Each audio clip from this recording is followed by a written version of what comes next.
in that secondary, that gives your defense lots of options. So that part of it I don't really worry about because he is a great player. I do worry about the guy himself. We talked about it a few weeks ago. I would not be giving up 2 first-round draft choices for a guy who starts bleating and wanting out as soon as things don't go his way. And I don't like that in a player, and I wouldn't give up the picks for him. The Rams will look at it and say, well, it's 2 first-round picks. We know that 50% of first-round picks don't pan out. And those that do, how many of them are all-pro players on a trajectory to be in the Hall of Fame? Again, a small percentage. So they'll look at it that way.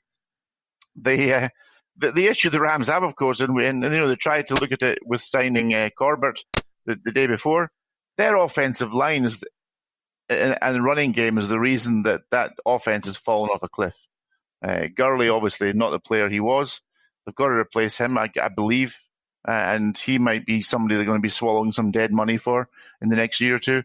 And that offensive line, Jay, it's horrendous, absolutely horrendous. And giving up 2 first-round picks for your cornerback, yeah, all well and good for your defense, but where do you start replacing an offensive line whose best player is 37 years old? That is tough. I'm glad you brought up the CBA because, once again, Houston James jumping in here. What the Rams and Cowboys are doing may signal how some owners are envisioning the next CBA. The 2 biggest power brokers are JJ, that'd be Jerry Jones, and with the opening of the NFL Mecca in LA, Stan Kroenke. They know that players are going to be looking for more salary and more guarantees in the form of increased revenue sharing, as well as some reform to the franchise tag. All 3 of those things are going to drive individual player costs up. In exchange, the owners are going to want more regular season or even playoff games. How they get there and how this benefits the teams loading up on contracts now is that the owners grant them some form of the first 3 in exchange for 2 fewer preseason games in either a 17 or 18 game schedule. But the current contracts stand as is owing to the fact that the average NFL contract is only about 3 years anyway, and the only players that get hosed by this are the ones either on the last year of their deal or in the middle of a big contract. Since all contracts going forward would be the new 17 or 18 game schedule, the current contracts would effectively be discounted by either 6.25%, 1/16th, or 12.5%, 2/16th. This obviously would all fall apart, but the NFL knows they are struggling in LA and that being established in LA is in their best long-term interests. So even the other teams don't really want the Rams and Chargers to turn into the Jets. It's an interesting point there. True. It is interesting, yeah. Sorry, James. No, I was saying that you do bring up an interesting point. And, if this past Sunday was any indication, the Rams typically have performed better since the move to LA than the Chargers have.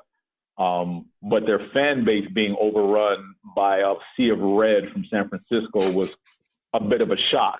We're used to seeing that from the Chargers fan base, and I use air quotes for fan base there. So yeah, it does kind of, neither one of these teams bounces back before the end of the season to at least a playoff push. It looks like a wasted move because, like you said, you're opening up this big stadium in LA to house both these squads. You want the fan bases of these squads to fill the stadium. And we already mentioned that because of where the Chargers play, which is basically a soccer field for whatever MLS team plays out there, and only seats 30,000, if that many. And they've never had a home crowd for any game there. Mm-hmm. Go ahead, Neil. I still believe this will turn out to be a monumental mistake to move the Chargers. Oh, yeah, and we pitch that every year. Yeah, and I think the general consensus here. And I think the only way LA is a success is through tourism. I don't think either team can establish a fan base there. It's been proven that they can't. That's why they moved out of LA in the first place. What's crazy, Jay, is I think you're right, Jay. I mean, that's historically the case. So why move 2 teams? Jesus. I mean, just move 1 team and see how it goes. Well, Neil and Jay, before you jump in here, there was a team there that still has a fan base, but they're about to move to Vegas in a year.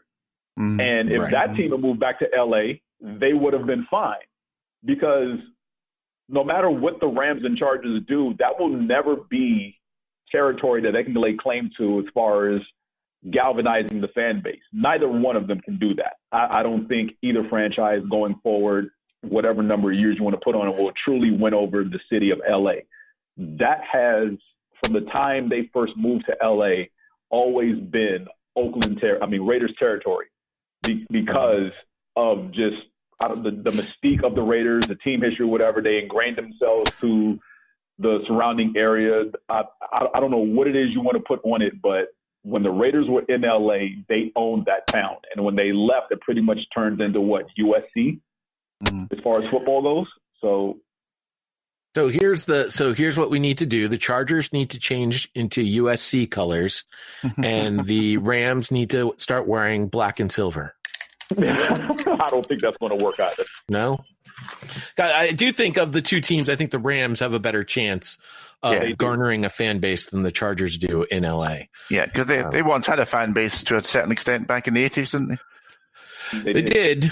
But let's talk. Go ahead, Neil. One last thing, and then let's move on. Well, I was just going to say, you guys mentioned the contract situation, which was a bit of a surprise that RAMSey didn't get a contract. They, of course, could franchise tag him at the end of the year, couldn't they? That they could. But what's the franchise tag going to cost them? Well, this year it's 14.975 for cornerbacks.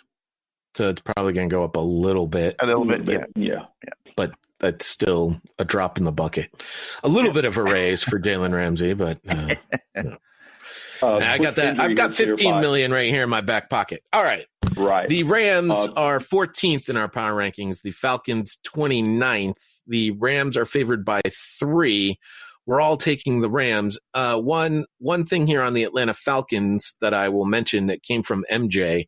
Rumors have been floating around as to how much longer Dan Quinn will be our head coach. And I know I'm in the minority, but I'm not sure if he's the only change that needs to happen on the team. The GM has got to go. I've heard MJ for a few weeks now mention this. I don't understand the mentality of the fan in this particular instance when he says that all of the talent is on the field. And I think we can all agree that they have a very talented team.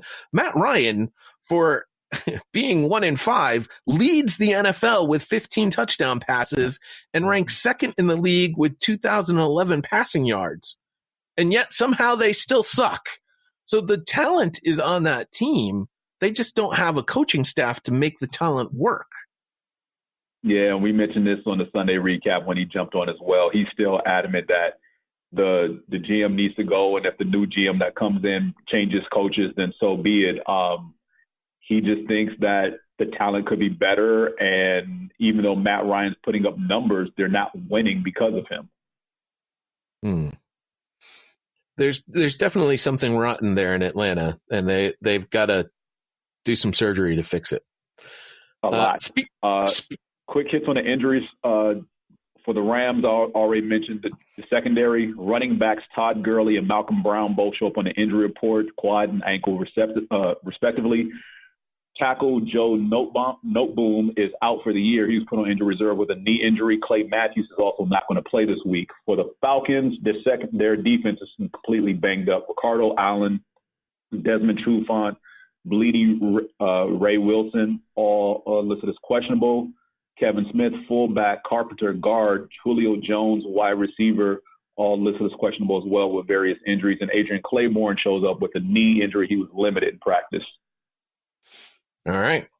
Well, speaking of rotten, we have arrived to the Miami Dolphins. We're still winless. Somehow, some way, they've made the change once again, which is always a winner. When you started Ryan Fitzmagic to start the season, then you bench him, and then you bring him back to start again. Yeah, that's going to work. The Buffalo Bills, off a bye week, 4-1. They are favored by 17 points. I don't know about 17 points. I've made it my lock. Neil's made it his lock. James is obviously going with the Buffalo Bills as well.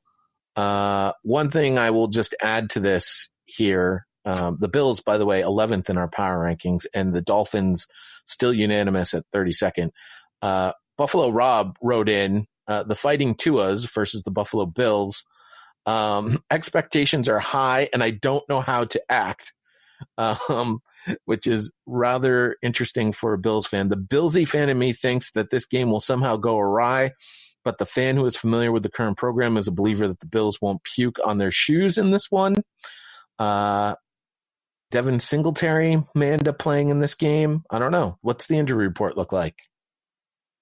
Let's see. For the Bills, Teron Johnson, Corey Thompson, John Brown, Matt Milano all show up as questionable on the injury report with various injuries from hamstring to knee to growing and back to hamstring.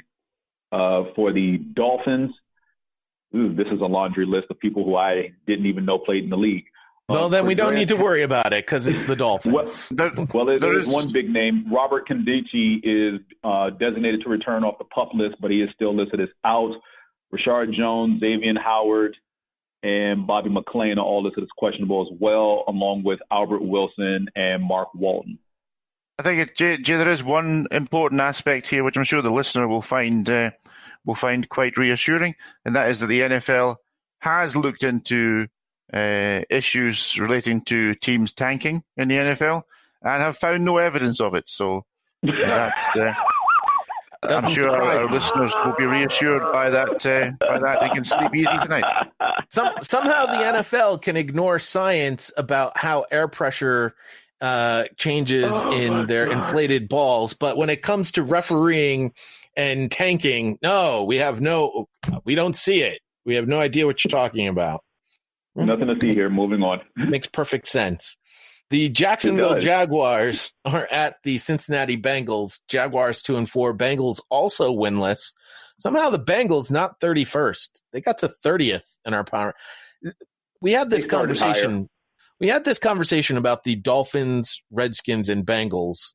And I mentioned we could argue the Bengals are actually the worst team in the NFL because they're still trying. Where Washington's got injuries, the Dolphins we know are tanking on purpose. Jaguars 21st. They're favored by 3.5 in this game. Did you know the Jaguars defense only has 2 takeaways this season? It's not good. The Bengals defense, though, gives up 426 yards per game. Can't run the ball with Joe Mixon. Winless. This could also be a lock of the week. But Neil disagrees. Neil says the Bengals will get their first win on the year. I do, and if Jacksonville have only had 2 takeaways, well, I've had 2 takeaways this week. They were both lovely. The Bengals, I have a couple of these games this week. I just think that the Bengals are a team who, like you say, Jay, have been trying, and I think when you are trying, eventually something goes right for you, and this could just be the game that Jacksonville slips up, loses, and the Bengals just sneak out a win by 3 points or a couple of points at the end of the game. I think this could be the one where they get off the schneid. Yeah, I'm going to have to agree with Neil here, considering the trade now, RAMSey out. AJ Green still isn't practicing, though he is, available to. This could be the game where the Cincinnati Bengals just sneak this away for whatever reason. The Jaguars secondary without RAMSey is pretty much substandard for the most part. I mean, AJ Bouye is still out there, but that's just one guy. The safeties in the other corner don't do much to support him in coverage. So I can see the Bengals pulling this out. I'm not completely in agreement, but I can see Neil's point of view. I mean, the defensive line of the Jaguars does what they normally do, then the Bengals should have problems for the entire day. Plus, Andy Dalton is the quarterback. James, the reason I say it also is because Jacksonville are not the sort of team who can quickly put 25 points on you. True. But they can, they can do ground and pound and control the clock. Yeah, but they're not going to blow you away in the first half, and then you're kind of hopeless again. It's a sort of game where you could imagine it being like, 13-10 or something. Oh, come on. Gardner Minshew can put up the points, my friend. Yeah, whatever. With that mustache alone. Injuries for this game. Marquise Lee and Dede Westbrook are both listed as questionable. Lee is actually doubtful. Tight ends Jeff Swain and Josh Oliver are questionable as well for the Jaguars. For the Bengals, I already mentioned A.J. Green. Drake Patrick, cornerback, is doubtful. Defensive lineman Ryan Glasgow and Carlos Dunlap are both listed as questionable. And corner